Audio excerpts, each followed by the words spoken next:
नमस्कार मित्रांनो, माझ्या यूट्यूब चॅनलमध्ये तुमचं मनापासून स्वागत आहे. आज आपण कमीत कमी मसाला वापरून अंड्याचं कालवण बनवणार आहे. तर त्यासाठी इथं मी 5 अंडे उकडून घेतलेले आहे.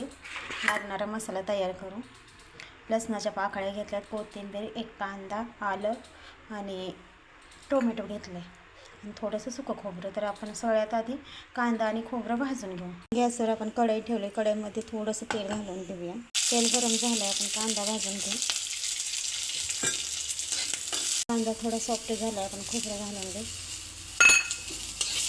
आपण मिक्सरच्या भांड्यामध्ये घालून घेतला. कांदा खोबरंही भाजून झाले, ते आपण आता काढून घेऊ. कांदा खोबरं आपण मिक्सरच्या भांड्यामध्ये काढून घेतलेला आहे. आता आपण ह्याचं फाईन अशी पेस्ट बनवून घेऊया. मग आपण एकदम बारीक असा मसाला इथं वाटून तयार केलेला आहे. त्याच कढईमध्ये थोडंसं तेल घालून घेऊ. वाटण केलेला मसाला घालून घेऊ.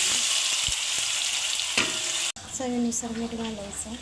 कांदा लसूण मसाला आहे तो 1 चमचा घालू.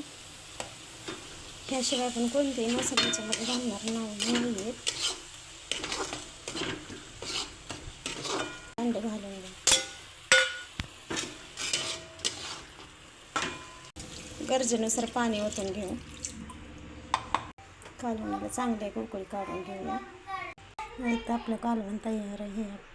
तुम्ही भाकरीसोबत चपातीसोबत खाऊ शकता.